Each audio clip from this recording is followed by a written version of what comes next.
త్వరలో 1,00,000 మందితో మున్నూరు కాపు పటేల్ సంఘం ఎన్నికలు నిర్వహిస్తున్నామని మున్నూరు కాపు సంఘం రాష్ట్ర అధ్యక్షులు కొండా దేవయ్య అన్నారు.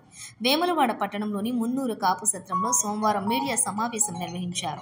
ఈ సందర్భంగా కొండా దేవయ్య మాట్లాడుతూ, వేములవాడలో ఇటీవల తెలంగాణలో మున్నూరు కాపు సంఘం ఆధ్వర్యంలో నిర్వహించిన బోనాలకు రాజన్న సిరిసిల్ల జిల్లా వ్యాప్తంగా మున్నూరు కాపులు హాజరు కాలేదని, తనపై నమ్మకంతో బోనాల కార్యక్రమానికి హాజరు కాని రాష్ట్ర మున్నూరు కాపు నాయకులు, జిల్లా అధ్యక్షులు అలాగే రాజన్న సిరిసిల్ల జిల్లా మున్నూరు కాపులకు కొండా దేవయ్య ప్రత్యేక కృతజ్ఞతలు తెలియజేశారు. తనపై కుట్ర చేయాలని చూసి వేములవాడలో పెద్ద ఎత్తున బోనాల కార్యక్రమాన్ని నిర్వహించి వారు పూర్తిగా విఫలమయ్యారని అన్నారు. బోనాలు నిర్వహించేందుకు దేశం నలుమూలల నుండి వేములవాడకు ఎంతో మంది భక్తులు వచ్చినట్లే మీరు వచ్చారు తప్ప రాజన్న సిరిసిల్ల మున్నూరు కాపు ఐక్యతను మీరేం చేయలేరని అన్నారు. పటేల్ సంఘం ఆధ్వర్యంలో త్వరలో 1,00,000 మందితో ఎన్నికలు నిర్వహిస్తున్నామని తెలిపారు. అలాగే రానున్న స్థానిక సంస్థల ఎన్నికల్లో మున్నూరు కాపు పటేల్స్ పోటీ చేసి రాజకీయంగా ముందుకు వెళ్లాలని సూచించారు. అలాగే ప్రతి మున్నూరు కాపు పటేల్ సభ్యుడు తమ కులస్తులను అభ్యర్థి గెలుపు కోసం పనిచేయాలని సూచించారు. తెలంగాణ మున్నూరు కాపు సంఘం పటేల్స్ రెండు సంఘాలు కలిపి ఒక కూటమిగా 5 సంవత్సరాల క్రితము మున్నూరు కాపు కులాభివృద్ధి కోసం పాటుపడ్డాము. కానీ దానిలో 5 సంవత్సరాలలో ఆ రెండు కలిపి మున్నూరు కాపు సంఘం తెలంగాణగా ఏర్పడి దానిలో చేసింది శూన్యం. దానిలో పెద్దలందరూ ఒక అపెక్స్ కౌన్సిల్ అని పెట్టుకున్నాము. దాని ద్వారా మున్నూరు కాపులు ఒక ముఖ్యమంత్రి స్థాయికి వెళ్తారనే ఒక ఆశ కొద్దీ నేను దానిలో కలిసినాను. 5 సంవత్సరాలు పనిచేస్తాను. కానీ ఏ రోజు కూడా మున్నూరు కాపు కులాభివృద్ధి కోసం అపెక్స్ కౌన్సిల్ మున్నూరు కాపు సంఘం తెలంగాణ పేరుతో ఉన్న పెద్దలందరూ కూడా నన్ను ఒక అధ్యక్షుడిగా వేరు చేసి చూసినారే కానీ ఏ రోజు కూడా ఈ రాష్ట్రంలో ఉన్న మున్నూరు కాపులు పేదరికంలో ఉన్న 80% అందరికీ ఏదైనా చేయాలని తపన మాత్రం వారు చేయలేదు. కాబట్టి మరి ఒక 3 నెలల క్రితము ఒక మీటింగ్లో 8 కులాలను మనం కలుపుదాము, మన సంఖ్య తగ్గిపోయినది మరి అని చెప్పేసి వారు నా మీద ఒత్తిడి తీసుకురావడం జరిగింది.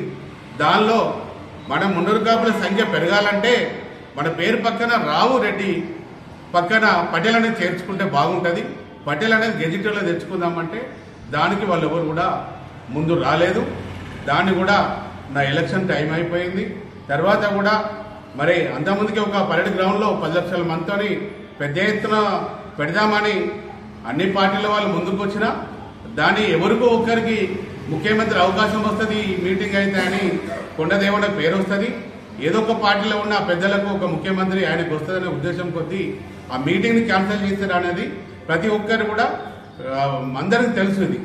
సరే, దాని అయిపోయిన తర్వాత కూడా నా 3 సంవత్సరాల పదవి కాలం అయిపోయాక స్వచ్ఛందంగా నేనే ఎలక్షన్ పోదాము, గ్రామ స్థాయి అధ్యక్షులు కార్యదర్శులు 25,000 సంఘాలు లిస్ట్ ఉంది, 50,000 మందితోని ఓటింగ్ పెట్టి ప్రతి నియోజకవర్గంలో ఓటింగ్ పెడదామని అంటే సరే అని మళ్ళీ దొడ్డిదారిలో మళ్ళీ నాకు డాటా ఇవ్వమని చెప్పి వాళ్ళు ప్రకటించేస్తారు. ప్రకటించి ఓన్లీ 1000 మందిని కూడా ప్రతి ఒక్క మండలాధ్యక్షులు లేడు, జిల్లా అధ్యక్షులు లేడు, డివిజన్ అధ్యక్షులని ఏదో పేరు వాళ్ళ దగ్గర పేర్లతోని ఆ మున్నూరు కాపు సంఘం తెలంగాణలో వాళ్ళు పేర్లు రాసుకొని ఓటింగ్లో ముందుకెళ్ళినారు. మరి నేను 20 సంవత్సరాల నుంచి పనిచేసిన వాడికే రాష్ట్ర అధ్యక్షుడికే ఓటక్కియాలి, గ్రేటర్ హైదరాబాద్ ఆర్వి మహేందర్ కూడా ఓటక్కియాలి, జిల్లా అధ్యక్షులకు ఓటక్కియాలి. మీరు ఎవరిని ఓటక్కి పెట్టుకుని ఎవరికి ఇచ్చి 611 ఓట్లతోని ఓటింగ్ జరిగింది మేమే అని చెప్పేసి అని అన్ని కులాలను అందరినీ కలుపుకొని ఇక్కడ వేమవాడ వచ్చి కొండ దేవన మీద ఒక దాడి చేయాలి, ఒక దండయాత్ర చేయాలి, కొండ దేవనను మున్నూరు కాపులకు దూరం చేయాలి అనే మీ ప్రయత్నము నీరుగారిపోయింది. మా రాజన్న సిరిసిల్ల జిల్లాలో ఉన్న మున్నూరు కాపులు ఎవరు వచ్చినారయ్యా? ఒక్కరు కూడా రాలే. ఎవరు వచ్చినారు? ఒక మా జిల్లా అధ్యక్షుడు బొప్ప దేవయ్య గారు వచ్చినారు అంతే. ఏ జిల్లాల అధ్యక్షులు వచ్చినారు? 33 జిల్లాల అధ్యక్షులలో మీ దగ్గర ఉన్న 4-5 జిల్లా అధ్యక్షులు కూడా రాలేదు. మన కులంలో కల్తీ కాకుండా చూడాలనుకున్నట్టయితే మీరందరూ కూడా తెలంగాణ మున్నూరు కాపు సంఘం పటేల్లో సభ్యత్వం తీసుకొని మనందరం కూడా ఒక పటేల్గా, మున్నూరు కాపు అంటే పటేల్గా మనము వ్యవసాయ ఆధారిత కుటుంబాలు, రైతు కుటుంబం కాబట్టి మనందరం కూడా మనము బలంగా ముందుకెళ్ళాలి. వచ్చే స్థానిక ఎన్నికల్లో మనము ముందుకెళ్లాల్సిందిగా నేను కోరుచున్నాను. మన బలం అనేది తెలియజేస్తేనే రేపు రాష్ట్ర ప్రభుత్వమైనా రేపు వేరే అన్ని పార్టీలైనా కూడా మన పథకాలైనా ఏదైనా మనకు బలం చేకూరుతుంది. అయ్యా, నేను కాంగ్రెస్ పార్టీ గౌరవ ముఖ్యమంత్రి రేవంత్ రెడ్డి గారిని మేము కోరుచున్నాము.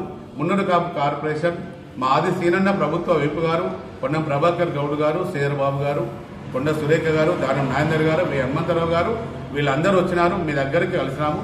మాకు కార్పొరేషన్ ఫండ్ మాకు ఇవ్వండి, ఒక కమిటీ మీ కాంగ్రెస్ పార్టీలో ఉన్న వాళ్ళకే చైర్మన్ ఇచ్చుకోండి, పదవులు ఇచ్చుకోండి, మేము ఎప్పుడు అడ్డు చెప్పాము. మాకు కూడా 2 ఎకరాల భూమి, బాలబాలికల హాస్టల్ బిల్డింగ్, కోకపేట కోసం కొన్ని ఫండ్స్ అడిగినాము. ఇవన్నీ దయచేసి ఇవ్వాలని గౌరవ ముఖ్యమంత్రి గారికి, మా ఆదిశీనన్న గారికి, ప్రజాప్రతినిధులందరికీ కూడా మేమందరికీ కూడా నేను తెలియజేస్తున్నాను.